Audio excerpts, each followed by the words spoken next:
Welcome back to part 2 of the Dreadcast, Friday the 13th, part 1 and 2 discussion. I don't want to scare anyone, but I'm going to give it to you straight about Jason.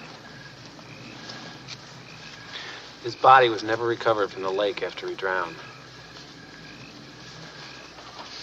And if you listen to the old-timers in town, they'll tell you he's still out there. Some sort of demented creature. Surviving in the wilderness. Full grown by now. Stalking. Stealing what he needs. Living off wild animals and vegetation. Some folks claim they've even seen him. Right in this area. The girl who survived that night at Camp Blood, that Friday the 13th, she claims she saw him. She disappeared 2 months later. Vanished. Blood was everywhere. No one knows what happened to her. Legend has it that Jason saw his mother beheaded that night. And that he took his revenge. A revenge that he'll continue to seek if anyone ever enters his wilderness again.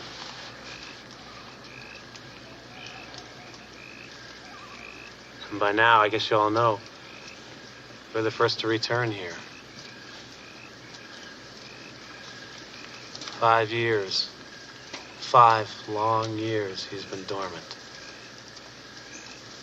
And he's hungry. Jason's out there. Watching. Always on the prowl for intruders.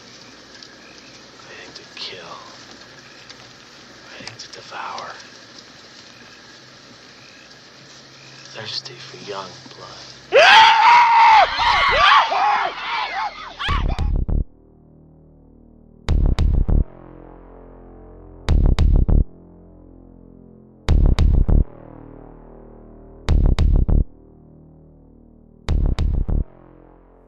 But I don't, to be fair, I think most of my... Oh, that was it. Oh, yeah.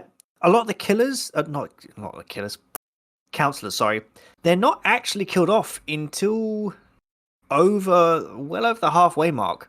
Yeah, Annie is the first, but other than that, it takes a while. They're very... Yeah, it takes a while. I did notice, though, that especially when Pamela's making her round, like she's stalking out the camps, I was sitting there going that this is a heavily influenced scene by Michael Myers, who is known for his stalking. He will just watch. And I was like, that is clearly a reference to that. She's just in the background, kind of just sitting there looking at them. Oh, that was it. I did remember there was a bit where... No, again, that's part 2. I'll get to that in part 2. Some of those shots kind of bother me, though, where it's the POV of her in the broad daylight watching a counselor, but she's clearly in view of this counselor. Yeah. Could really see a human being just standing 15, 20 feet away. It really bothered me at times. Part 2. Yeah. It's I want to say it's the sporty one. The one who owns the dog in part 2. Oh, yes. It's a bit where she's looking for the dog, and obviously the killer is like watching her, and she literally looks at the camera and goes, "Mittens?" Yeah. And I was sitting there going, if this is the killer's point of view, she'd be looking at this bloke going, "Bagman?" Yeah. Or to be fair, if obviously these are, let's be honest, these are not stupid teenagers. These are well-rounded counselors in these films. If you're out in the middle of the woods, in the middle of nowhere, near to a camp that had a really bad history of, death, and you saw some bloke standing in the woods with a bag on your head, I wouldn't be standing there. I'd be probably running in the other direction going, oh my God. Yeah. Pretty much. Now, as I said earlier on, we're going to be jumping between part 1 and part 2. Yes. Part 2 is Jason. Jason is the killer. Oh, yes. Spoiler, whatever. We said the spoiler. We did the spoiler alert hours and days ago. Yeah, we did. But you just said Bagman. Now, I don't know the facts on this because I haven't had time to do my research, and I'll get a bad grade for this. My dissertation of Friday the 13th, whatever. We're a horror podcast. We don't have every single bit of information in this Bible to hand. It's fine. Okay, everyone calm down. It's fine if we get it wrong. Anyway, Bagman, as we're calling him, Bagman Voorhees. His attire, which you don't see for again, it's POV for the whole film until about an hour and 10 in. Yeah, he's got dungarees on and a checkered shirt, and this what looks like a white bag over his head. Yeah, but sack bag. Is it actually a sack? Because he kills two of the counselors who are making whoopee in bed. Yeah. Right. But the bed is full of white sheets, white pillowcases. Yeah. He then, once he's killed them, he then hides in that bed until our main protagonist, final girl, Ginny, comes in. They're in the house. Oh, no, it's not Ginny. Sorry, it's another counselor who I'll get onto in a minute because she really fucking annoyed me. This other counselor, she sees what's going on in this room, and suddenly she gets the jump scare of Jason, and that's where you first see Jason with quote unquote bag on his head. My thought was, is that a bag? Because this is the first time we've seen him. Or is that a pillowcase? Has he quickly put a pillowcase on his head? Honestly, I'm not sure. I'm looking at it. I don't know the facts, so I don't know what the design was. It's probably, again, in this Bible that I hold up right now.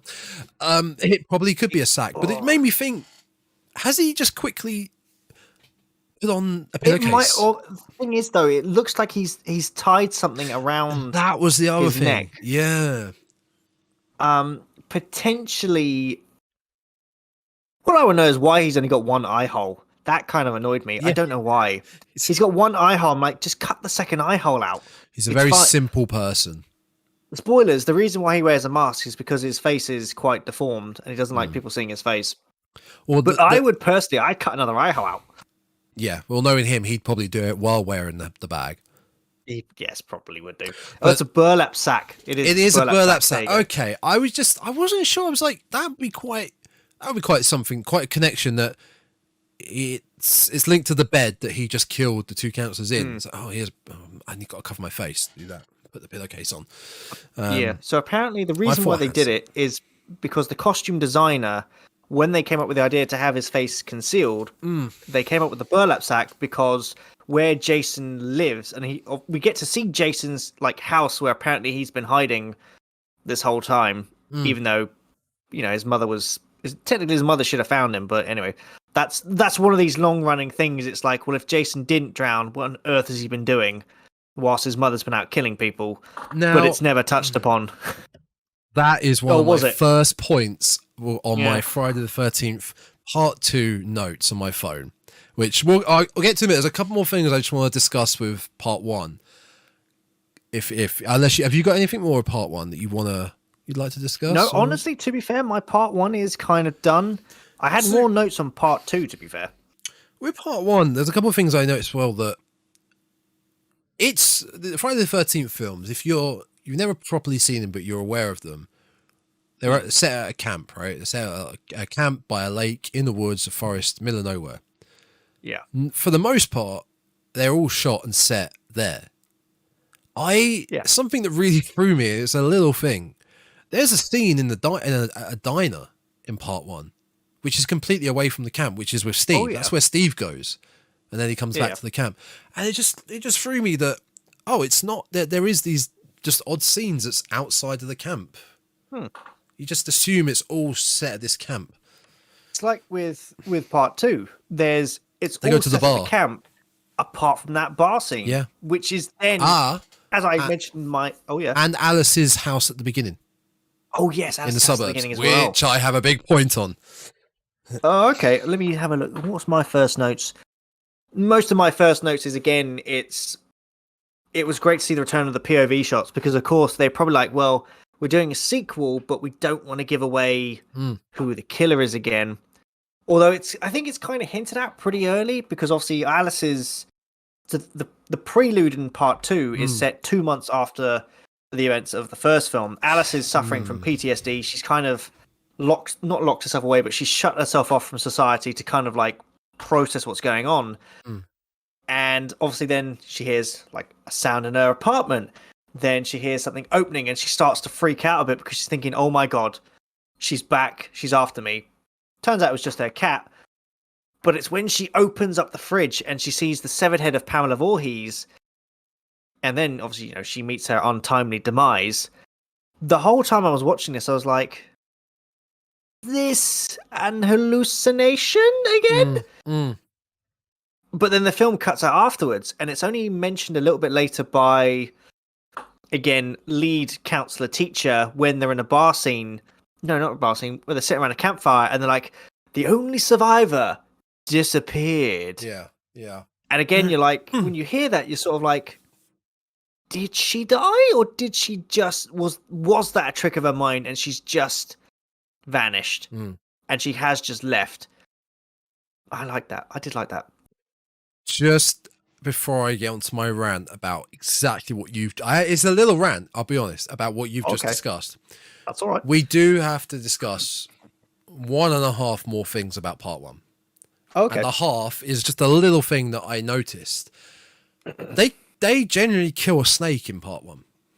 It's not effect. I found out it's a real snake. And the reason they did it wasn't part of the film to begin with. It's an improvised shot. Well, improvised but planned out. Okay. Because Tom Savini did the effects for it, and while they were shooting it, he discovered a snake in his cabin one night. Damn. So it was his decision to get it into the film. And that's a real snake that they hack up. And this is before animal rights, PETA, and all that was more, in your face. Oh, I didn't know that. Oh, yeah. And well, it's not. It was a different time. Different times. It's not as bad as Cannibal Holocaust, what they did in that. It's still bad. But that was the half point. The last point, the big point we have completely missed, is one of if not the best fake out / jump scare at the end of any horror film. Oh, of course, yes. If you are is your first time watching Friday the 13th and you do not know anything about it, including the very ending, I can guarantee you will not see that coming. No, you probably won't. Similar to Saw. I can guarantee you will not see that, even more so than Saw. You will not see that ending coming of Jason, or whatever it is Jason, jumping out the water, and it's hard to describe the ending because of it's hard to describe it because they do it again at the end of part 2 with the fake out. At the end of part 1, Alice has won her fight. She's decapitated Pamela. Oh God, I have another thing about her decapitation. God, we'll do that in a minute. She lops it, and then Alice kind of gets on a boat and she pushes out into the lake because obviously I'm guessing she's like, I'll be safe on the boat, middle of the lake. Even though she's been told the story about how Jason drowned, they never found his body. To her mind, she's like, I've just survived. This is it. Yep. And then she sees the police officers on the island, and this is in the morning. And then Jason rises from the depths as a child, grabs her, the boat flips, and then it freeze frames. You're like, that's the end of the film. Except it's not. No. And she wakes up in a hospital where a nurse sticks the biggest needle into her spine. As I was watching it, I'm like, you would be wincing in pain if that thing went into your spine because it's some sort of like high-powered, I don't know, sedative. And she's just like, oh yeah, that's fine. And the doctor's like, she sits there, he goes, oh, where's the boy? Where is he? Where's he? What boy? And they're like, who? It's like, the boy in the lake. They're like, there's no boy in the lake. We just found you, unconscious in a boat. She's like, oh, he's still out there then. And I was like, did it happen? Did it happen, though? It leaves it up to speculation. You were just told you were found in a boat. Yeah. Asleep. And I think to me, you can kind of see that the reason they did that may have been because they were like, we don't know if this is getting a sequel because when this film came out, it was Friday the 13th, not part 1. No, it was just Friday the 13th. Only because it did well did they make it part 2. So you could kind of see they were like, okay, they've left it. Pamela's dead. Jason is alive or dead. We don't know. It's a little funny fake out. Leave it at that. But yes, they then do it again at the end of part 2. They probably did it at the end of part 3. I think the thing at the end of part 2, if you'd seen part 1, you would have to have in your mind just a little bit of, is he dead? Is this gonna? This is all seeming a bit too hunky dory, a bit too happy. It might be because of obviously Crazy Ralph mentions the death curse. Yes, that's on there. Yeah. So potentially they may be like, yeah, he's alive. Yeah. But the end of part 1 is, whether you believe it happened in the film or not, it's incredible because, you've just witnessed a classic slasher film. You think your slasher's dead. Well, she's very dead. You think your final girl has got away, and then without any build-up, she is swept underwater from his canoe by what looks like, if you freeze frame it by frame, this completely mutated child. Oh yeah, and you can only see it by freeze framing it shot by shot. It's very quick. I don't think, because it's only in one of the later films where we fully see the young Jason Voorhees, and he is very deformed. I know it's mentioned that he was bullied as a child, and I think they changed it so. Oh no, they didn't. The counselors were ignoring it, so the counselors were just not paying attention to anything that was going on when Jason drowned, and I believe they made it so the other kids on the camp tricked him onto a boat, knowing that he couldn't swim. And Pamela actually states this. I mean, I think she was going to say when she was in that rage moment with Alice, and she says, Jason was, and she stops, and then she says, he couldn't swim. Yeah. She doesn't, I reckon she was going to say he was special, but she didn't want to say that. She just wanted to say, she knew he was obviously, I think they allude to that in the remake, don't they? I have not watched that. You've never seen the remake? I did not want to. I saw. You never? Wow, I didn't know that. No, I read about it and I was like, yeah, because obviously they changed. Fair weather Friday the 13th fan over here, folks. Yeah, give us it all that. It's like when the new Nightmare on Elm Street reboot came out, and I was like, no. Because I will not watch. That will not watch. No. I saw the picture for it, and I was like, no, I'm good, thanks. And so they obviously they know he can't swim. Yeah. And they trick him onto a boat, and they push the boat out, and they told him, like, go and get something out there. And obviously the boat collapses or whatever, and he drowns. And the counselor's like, oh dear. Oh well, that's a shitter. That's a shitter. That's a shitter. Oh dear. See, personally, I thought that could have made for an interesting Friday the 13th film. Yeah. Is Pamela not only goes after the counselors, is she goes after the kids as well that forced him on the boat, and that could have been an interesting one. Obviously, they killed her off after part 1. Or what you could do if they ever do a Friday the 13th part 11. I want to 11 that takes place after part whatever and ignores the later films. You have it so Jason. See, I actually think I mentioned this to you. Is Jason leaves Camp Crystal Lake? Yeah. As an adult, and he hunts down the kids that pushed him on that boat in the first place. That could be an interesting Friday the 13th film. Technically, here comes my rant, which I was really bothered about. Technically, he does leave. Technically, he does leave the camp at the beginning of part 2. This actually bothered me, right? So part 2 is only 2 months after the end of part 1, right? Yeah. And if we're to believe, yeah, of course. And if we're to go with the theory that he did drag her off the boat and somehow maybe she got back on the boat and then passed out, right? Yeah. And then he scurried away. 2 months. When Alice, it's Alice, not Annie. When Alice, as you described, in her apartment is hearing these sounds, gets spooked. It's not the cat, it's Jason. When Jason kills her, he is a pretty grown man. He's taller than her. Oh, yeah. He's dressed. How did he track her? He's clearly simple-minded. He's clearly a bit special. How did he track her in the early 80s in the middle of fucking nowhere, no cell phone, no internet, there was nothing like that. How was he able to track her down and grow and become a man? So that's what leads me to the speculation that there may be at the end of part 1 that didn't happen. And he already is a grown-ass man just somewhere in the woods. In that shack that we find in part 2. I mean, possibly, yeah. I mean, that's why I obviously when again I can't lead counselor training guy, Ginny's in number 2, boyfriend or whatever in number 2. It's when he's Paul, around the camp and he explains this story. Yeah. But again, he's the choice of words is not, oh, they found her body. Paul. It's very much she just disappeared. After 2 months, she vanished. And I think because then the main part of Friday the 13th Part 2 is set 5 years after the events of the first film. Which is fair enough for him to be bigger and grown. And yeah, but it's also 7 years after he would have drowned. So I mean, if he was a teenager, maybe when he drowned, he would be in his early 20s by then. So he would be, a grown adult. So potentially, Alice may have, if she did hallucinate the head and everything, after that, maybe she was like, you know what, fuck this, I'm out, and just left her apartment and went, I'm off, and disappeared. So you could, I mean, I think again that's one of the Friday the 13th questions that everyone has.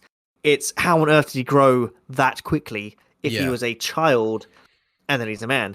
Obviously, in the later films, we know he's some sort of supernatural undead machine. So, I don't know, maybe Crystal Lake was like, here you go, eat a, I don't know, growth potion. You can simply call him a monster. You could just call him a monster. I mean, effectively, well, no. One of my notes for part 2 is in Friday the 13th Part 2, he is human. He is human. He is human. He is not enhanced. He's strong, but he's not enhanced. At all. He's not. By some, and I like that. I like the fact that, and it's Paul. That was it. His name is Paul. Yes, Paul. The camp leader, the counselling There's a bit training where leader, Ginny and Paul have returned, and they've spotted the bed sheet full of blood where he double impaled the two getting on. Yes, yeah. And they're like, okay, this is not a prank. Something's going on here.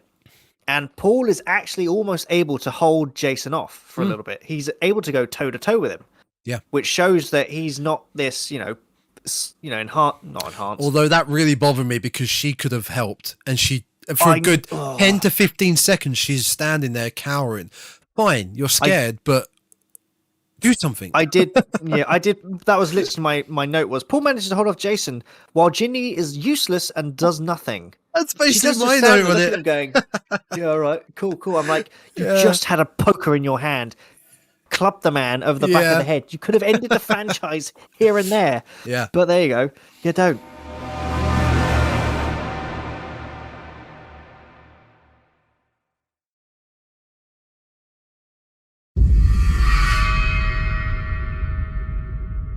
Friday the 13th Part 2, it's like we were saying earlier when we were setting up this episode, it's a different, you technically may not have to watch Part 1 to understand what's going on in Part 2. No, you could watch it alone. You can, because they kind of recap the first, especially when Alice has PTSD and she reruns the scenario in her head. In a very clever way, they're like, she's having these flashbacks and we're going to recap the film.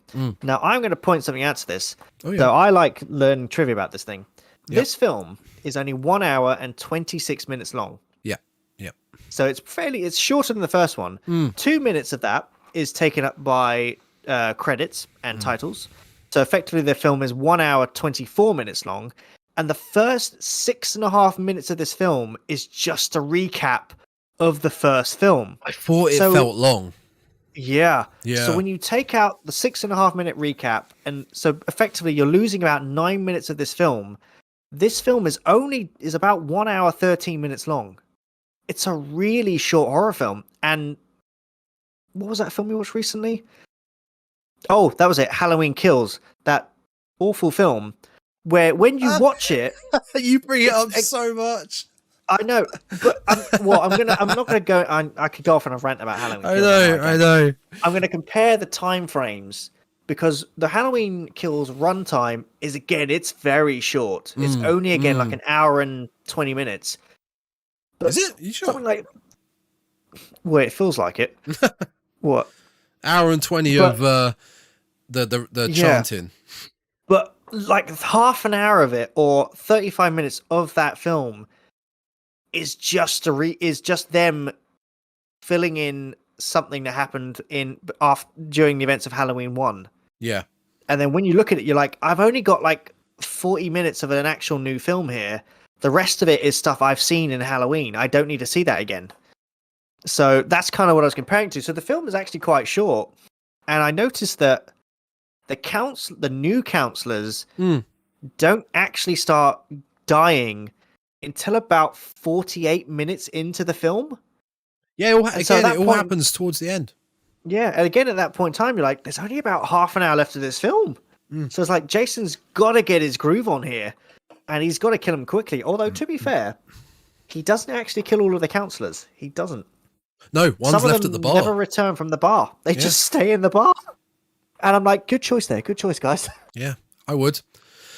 Do you know, something I noticed at the end of both of them that bothered me, because like we just discussed, the ending kind of up to speculation. So is part 2, because Ginny is also so the ending of part 2.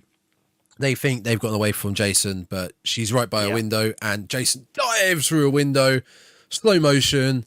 The Hitchcockian music kicks in. He grabs her and pulls her through. And that is, again, if you look closely, I mean, I think she gets it a bit clearer. You see Jason's deformed face. But after that, she's then loaded into an ambulance, and she's like, where's Paul? What made me think, who called the police? Who called the ambulances at the end of both films? Who called all the authorities? How did they get there? I mean, effectively, you could say that was Paul. If you never know what happened to Paul. See, that's the thing. And you don't until you potentially watch part 3. Yeah. And see, that's the problem. We only want to cover part 1 and 2 because obviously this is our. But the way that Friday the 13th was set up. Yeah. Is the first 4 films were effectively supposed to be the film. Yeah. You watch part 1, 2, 3, and 4 because at the start of part 3, we follow Jason, he's got the machete through his arm. Yes. Yeah. And he's on the run because when he breaks through the window, he doesn't have that. If I remember rightly, the machete's gone. No, he does. It is in him. Yeah, it is in him. So he's got it in him, and he's running. He's trying to escape. And that's when obviously the new people who are arriving to go on a holiday, they run into him and kicks off the story. So I would say they followed the fake out from the first film. And it's Ginny imagines him smashing through the window. She's having a bit of a breakdown. She's just found Pamela's severed head. They've knocked Jason unconscious. He's down for the count. She thinks she's killed him, and she collapses. And Paul calls the ambulance and says, "Look, you've got to get out here. This has happened." Yeah, possibly, yeah. Because that could explain the events of But then who does it in the first one? Alice is the only one alive. Oh. Who calls how does she get from there to a hospital bed? Maybe it's not explained. Maybe a fisherman, a hiker or something. Isn't it the police officer? I think it's the police officer. Well, the police officer is shown on the land. The land. No, isn't it the police officer who drops Stephen off? And he says he'll come back for him. Because during the storm, Stephen's on his way back. Yes. And he says he'll come back for him. He does. So maybe when he returns. Yeah. That's probably where they come back and they find him. That could be it. That's a good explanation. I will accept that explanation. I think that's fine. Yeah. I mean, it's the Friday the 13th continuity is. Continuity is never the same. Yeah, but I mean, these first 2 are quite solid compared to the rest. Yeah. So after that, they start playing hard and loose with what exactly is canon and what's not. Yeah. As to be fair, we'll have to do an episode on sequelitis because I think it'd be a great episode. Of course, yeah. Because you could take any horror franchise, especially if it's supposed to be serious. So we won't include Child's Play because that's a horror comedy, kind of. And any serious horror film like Halloween, Friday the 13th, and Nightmare. Let's take the 3 main ones: A Nightmare on Elm Street, Halloween, and Friday the 13th. You could go Texas Chainsaw and Hellraiser as well because they suffer big time from it. So those 5, they all, after maybe the 3rd film or something like that, they all start to get weird. They all start to go, right, let's add some funny moments into this. Let's add comedy into this. Let's add action into this. And over time, you're like, this is not a horror film. This is some weird comedy about Jason on a boat, punching some dude's head off, not killing people, and he's walking through Manhattan, and let's shove him on, the Late Late Show with, I don't know, whoever it is, as an interview. And you're just kind of like, yeah, okay, the franchise is tanked. It's some creative going, I'm going to take it in a different direction. I'm going to be creative. No, don't do that. Follow the formula. I don't like Crystal Lake. You know what? I'm going to have him in a flower shop, and he's not going to wear a hockey mask. He's going to wear a cap. And Ooh. and someone at the studio went, fuck it, just make it. We don't care. Yeah. People are going to see it. It's Jason. Just kill him. Just have some people kill something. It's fine. These 2 films, they are quite similar in a way, really. I mean, yeah.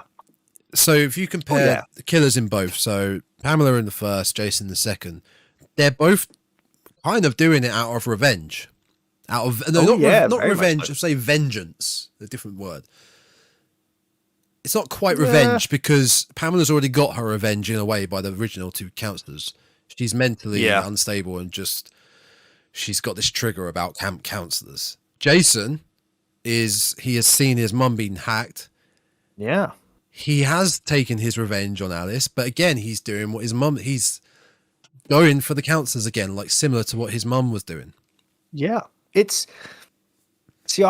I like about this Jason in particular is he's a product of tragic circumstances. Oh, big time. Big time. I'm sure when he was a boy, he was probably a lovely chap. Obviously, he was, they made it so he was deformed. He was, mentally, his mental age never developed. He was always as a child. And he's a tragic circumstance. He drowned as a kid. And then when he grew up, if he was watching, he's then seen his mother getting decapitated. And to his child's brain, it was like, they've just people here have murdered my mother. No. And he obviously then goes, right, I'm going to get revenge on this when I'm an adult. And to view that murder. To him, he would like, my mother's done nothing wrong. What is happening here? Speaking of that murder, I wanted to mention Pamela's death. So Alice picks up the machete that Pamela was wielding and manages to decapitate Pamela. As Pamela, I don't know.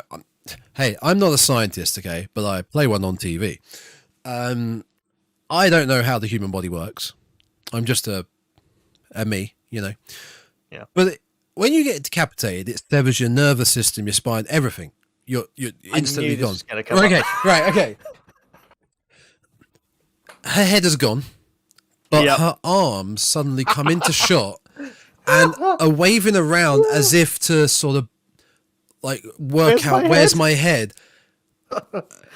There's no brain to comprehend moving the arms to, like, maybe to move the arms in a crazy way, but there's a direct, not that coordinated. There's a direct coordination of her hands going up to where her head should be, wondering where, but her head isn't there. So that really kind of bothered me a bit. The decapitation itself looked great. The effects were brilliant for the time. That was actually a really good decapitation. I did notice that, but I was too busy with the hands, like, again, doing that. Ooh, that's my neck. There's a vein there. Okay. It kind of really bothered me a bit. Yeah. Yeah. I think that's just 1980s for you. I'd say like, just do something like that. I don't know. Yeah. Oh, that was it. I remember what I was going to say now. There's a lot of really unusual fourth wall breaks in this film. Not speaking, but looking at the camera in very odd times. And the first one is right at the start with Alice in the shower, not the shower, the shower scene. Yes. In the shower scene. Like, she isn't, like, you get the POV shot, and then Alice, like, moves the curtain aside and just stares at the camera with a sort of, like, pissed off look in her face. It's a good little fake out. Because the camera, as you said, is acting as the POV. She's having a shower, walks into the bathroom, and you think the killer is going to pull the curtain and kill her, but Yeah. It's the other way around. It's just the camera. Yeah. And she looks at this camera at the viewers, and I remember sitting there going, "Oh, okay, it's all right, the fourth wall break, okay, fine." But and then we have this really, like you said, there's some shots where we know we're the killer because you get the iconic theme song again playing, and then it's the girl who owns Mittens, the dog, and she stares at the camera when she's calling this dog, actually saying, "Is that you, Mittens?" And you're sitting there looking at it going, okay, there's a cabin here, which it looks like it's going to go behind, but then his head would still be around the corner, staring at her, and you're like, is she looking at the killer? Is she looking at the camera? Yeah. But throughout the film, a lot of the characters, they'll be doing something, and then they'll literally just glance at the camera, and then look away again, and you're like, were you told to do that? Yeah. Or was that just a mistake, and in the editing they were like, we cannot get these shots anymore, just that's the best shot, just take it. So I know that's why one of my notes was weird fourth wall breaks at odd times. That's a bit more of an occurrence in part 3 as well, I think, because of the 3D aspect. 3D. So they had to be looking at the camera, pointing stuff close to the camera, but it's because of the 3D. Yeah, I did. One of my interesting ones was I think it was a little bit maybe about again when the kills start coming up, is the POV shots. It kind of started to feel like it was a documentary. So the killer had the camera, and it was like, I'm going to document this because this is my revenge. And the more it went on, the more I was like, it has a kind, especially the POV shots, kind of had that feel to it, as if the killer's like, I'm going to make sure everyone sees what I did here. Which I think they did it. There's a film recently called Spree, where it was like a cab driver who was a bit psychotic, filmed everything he did in his cab because he was like, I'm going to be famous because everyone's going to see what I did. Actually, no, The Rise of Leslie Vernon did it first. That's a fantastic film. Did it first. Yes. Keeping Tom did it first. That was the POV killer, yeah. Also, I did really like this. Obviously, we had the Texas Chainsaw Massacre, which was 1974. Correct. It was good. You're nodding. I'm getting my dates correct here. We're getting better. We're getting better. 1974, Texas Chainsaw Massacre featured a character in a wheelchair, which probably up to that point in time was not really heard of. Because, of course, if you're in a wheelchair in a horror film, chances are chances of surviving pretty slim. Pretty slim. Let's be honest. Which is picked up on in Friday the 13th Part 2, where they have a character in a wheelchair. And I was like, that's not really done in horror films. You don't really have characters in wheelchairs. No, and he actually describes why he's in a wheelchair. He was a motorbike accident. Yeah. Yeah. And I like that again about this film was they don't just make the counselors idiotic cannon fodder. Not at all. They all have backstories. Yeah. And you really do feel for I want to say his name is Mark. I'm terrible with names. And Mark is like, I'm not going to be in this wheelchair. I will walk again. Yeah. All these things. And you're like, I feel for you. I especially felt for him when he got the machete to his face. His death is great. Because not just that, he gets the machete in his face, but he's at the point of the top of these stairs outside. Oh yeah. It's the longest stair fall. Yeah, but he doesn't fall out the chair. No. His wheelchair starts just rolling down these stairs, and it's at least 2 or 3 flights going down a hill of stairs with a machete stuck in his face. It's when it hits me, just that, oh! You're like, a bit of a surprise there. I did notice, though, that obviously the setting for Friday the 13th Part 1 and 2 is that there is a storm that goes on, like a big storm, so no one can hear anything. And I must admit, now, nowadays, you'd be like, oh, look, it's a big storm. Yeah, okay. But for these two, it works because obviously it's setting a camp. And if you see like camp layouts, usually it's a campfire in the middle. The buildings are surrounding it. So it's kind of hard to mask your movements. Whereas by having them make it during a storm and at night, it kind of works because you can get away with having the characters scream because no one can hear it. Yeah. And actually, I think it's Ginny who touches upon this, where she hears someone screaming, and she goes, "I swear someone's screaming." And I think it's Paul's like, "It's just the storm. You're imagining it." And I was like, okay, that does work there. That does work in this case. I was so glad as well they shot it at night without a lot of harsh lighting, because it's a dark film at times because of it's at night. You get some really bad productions, and I don't know why it sticks in my head. The first Hatchet film, okay? Yeah. It's shot at night, but the amount of spotlights they put in some of the shots, because the moon, it's the moon, but the moon isn't that bright. The moon, it's done in many films, but not that bright. No, and when you're in the woods with no light around apart from the moon, it still would be pretty much pitch black. Oh yeah, it'd be dark. And the worst thing I'm glad they didn't do was, oh god, how is it pronounced? Night at day, where they'll shoot a nighttime shoot at daytime, but they'll fuck around. They'll fuck around with the footage, and it looks horrific.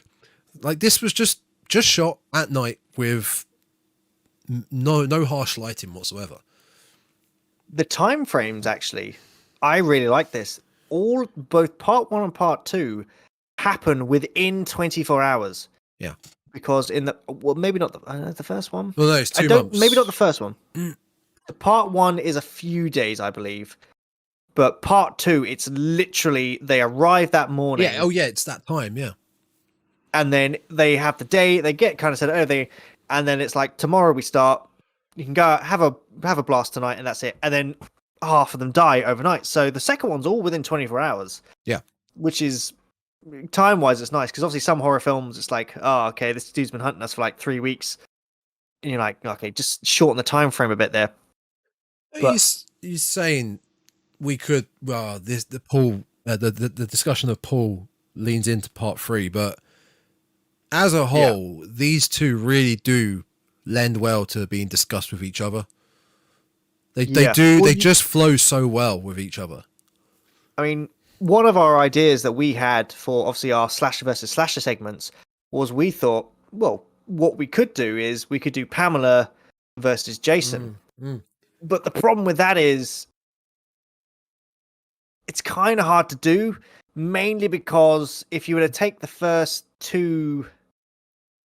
these first two films, obviously Jason's then got, 8 other films that you could pick from, of which he gets powers, he gets stronger, he changes. He's different in a lot of the films. Yeah.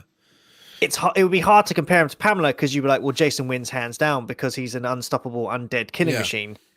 Pamela is just a middle-aged woman who's out for revenge. But even if you were to take part 2 human Jason, as we'll call him, they're kind of on the same footing, because they roughly kill the same amount of people in kind of the same ways. There is no, obviously in later films, Jason just picks people up, snaps them in 2 over his kneecaps, and does all these things. Whereas when he's first introduced, it's, he uses things like a garrote wire. Yeah. And he's seen struggling to pin down a man who is physically almost as strong as him. Yeah, he's the closest to Pamela in this film, without doubt. They are the most similar in these two films. You can't compare Jason from the undead Jason from part 7, which was the girl with the telekinesis, to Pamela. Like, they're completely two different things. That's probably why we decided not to do it in our slash versus slash, because it would not work. No.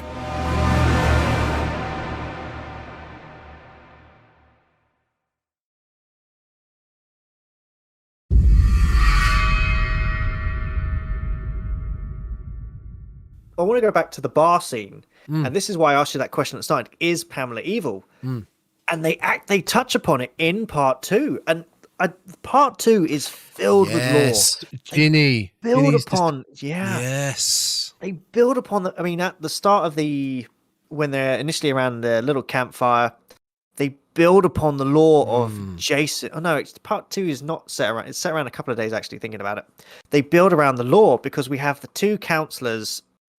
One who looks like Brian Johnson from AC/DC, Yeah. his girlfriend's like, I want to go see this camp, this horrendous camp. And he's like, I don't really want to. Why would I want to go there? Mm.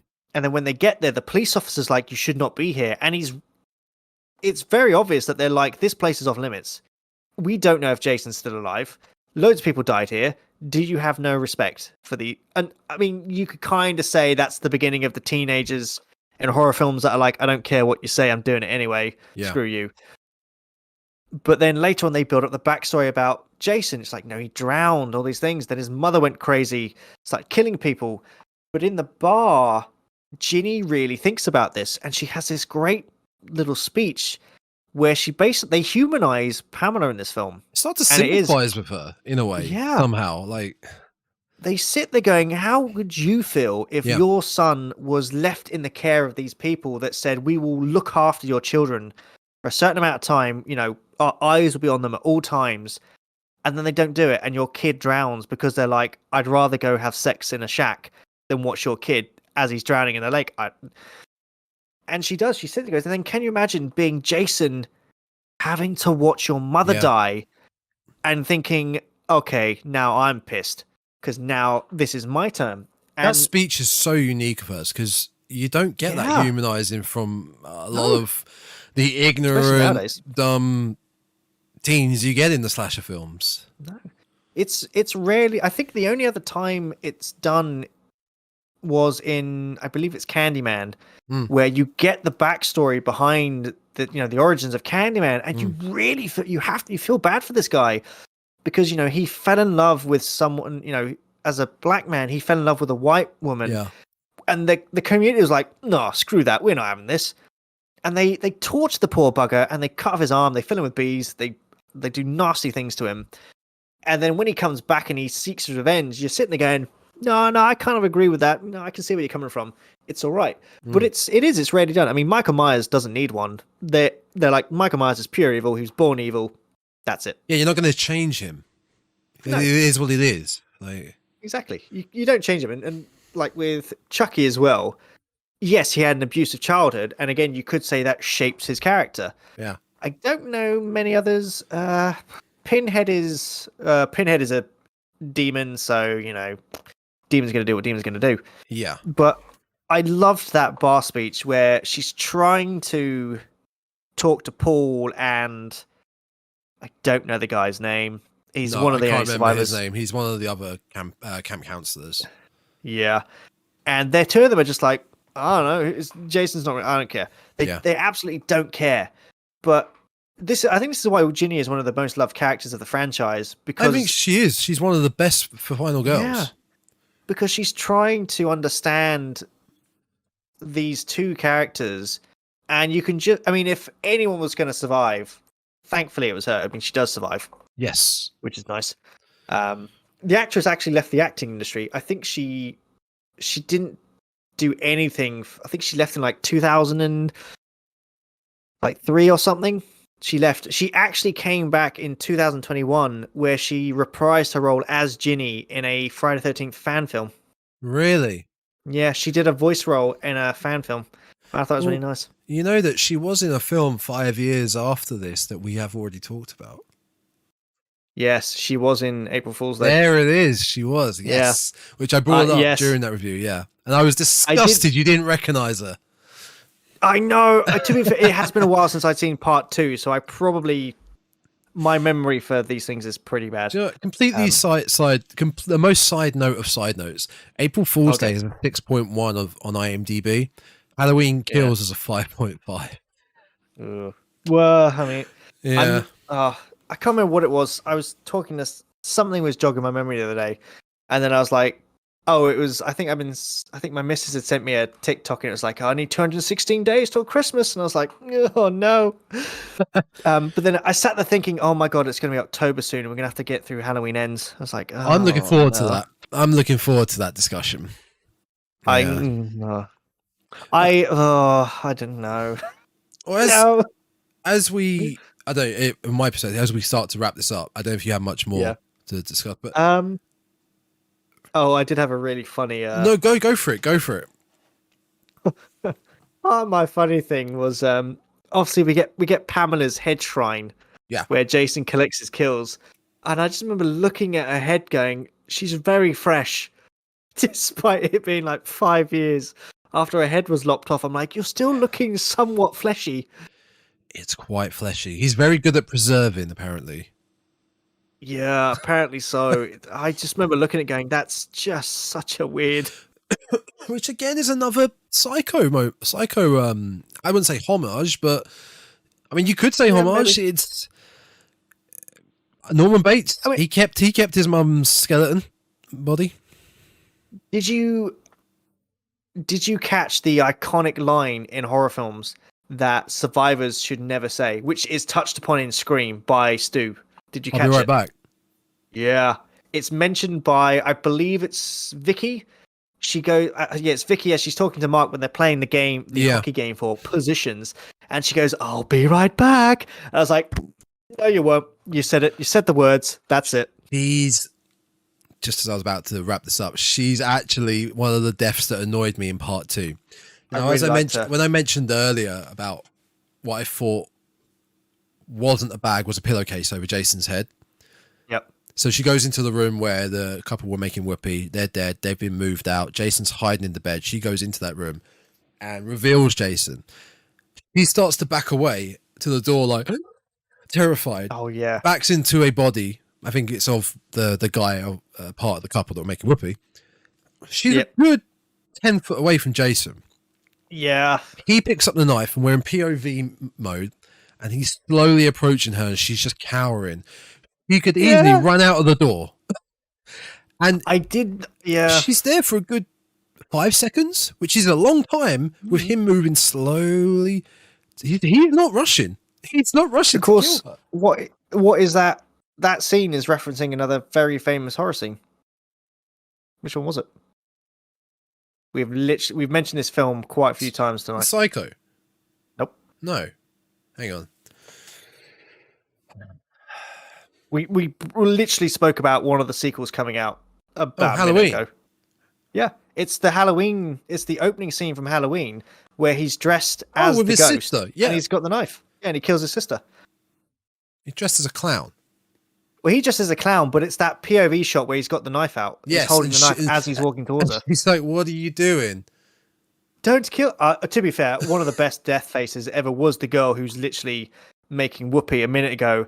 As he sees him, she just goes, "Oh, yeah." And I was like, "Would you not be like, get off?" Yeah. Oh shit! Get Jesus.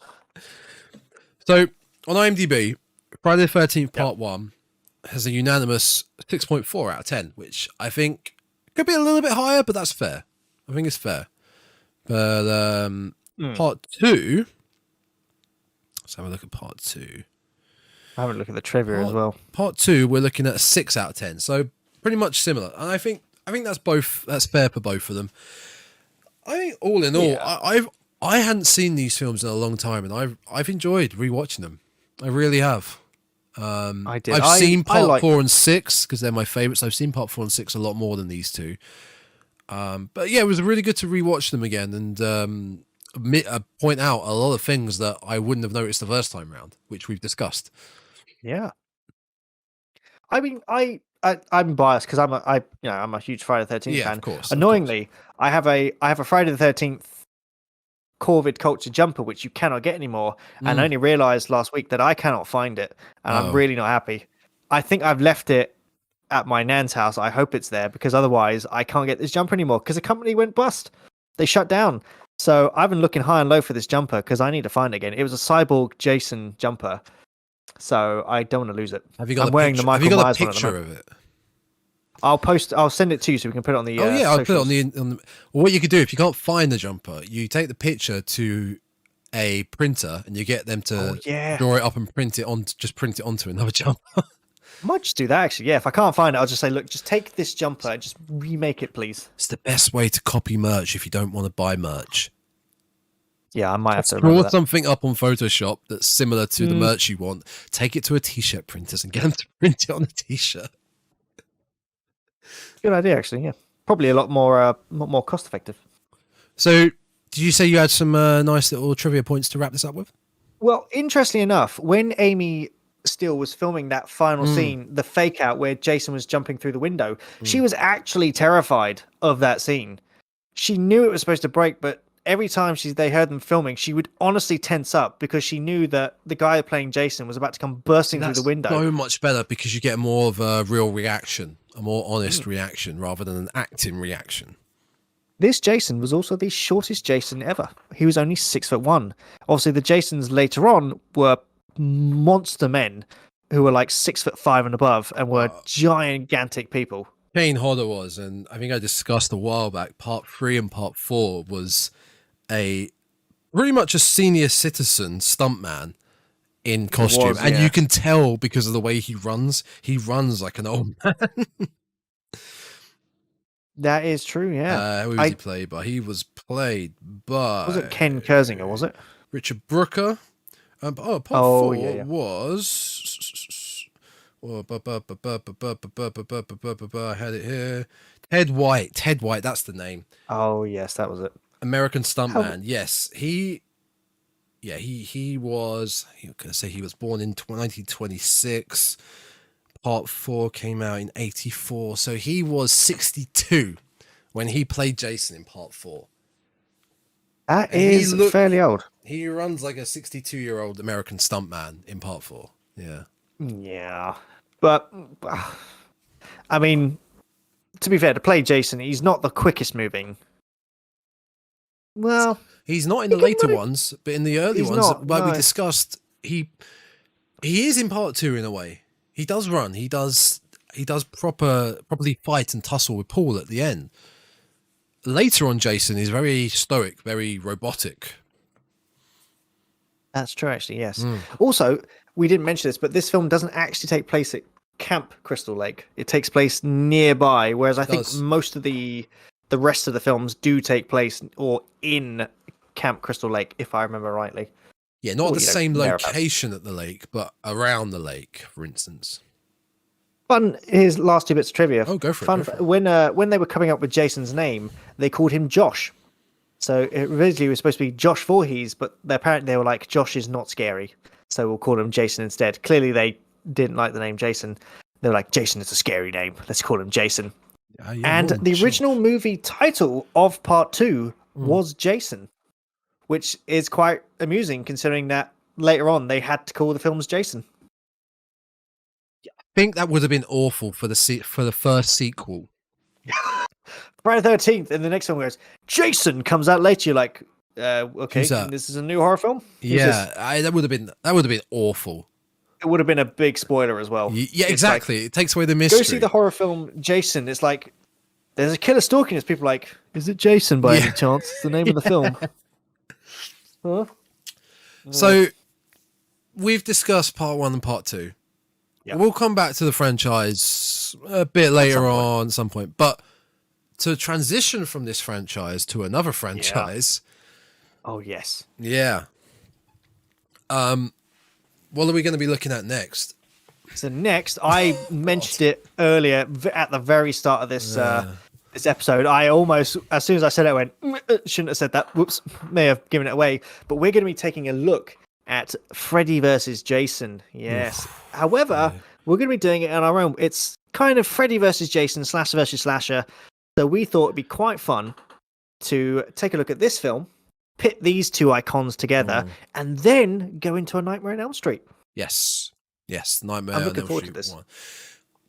Yeah, I am, because it's like we're getting the we're not exactly reviewing Freddy versus Jason. No, but we're using it as a basis.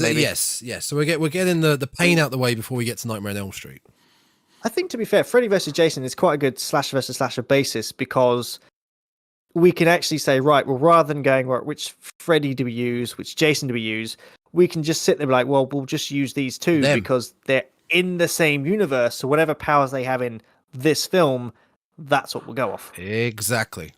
So that will be next time. Hopefully we survive the watching material. And I'm going to go watch a bit of it now, I think.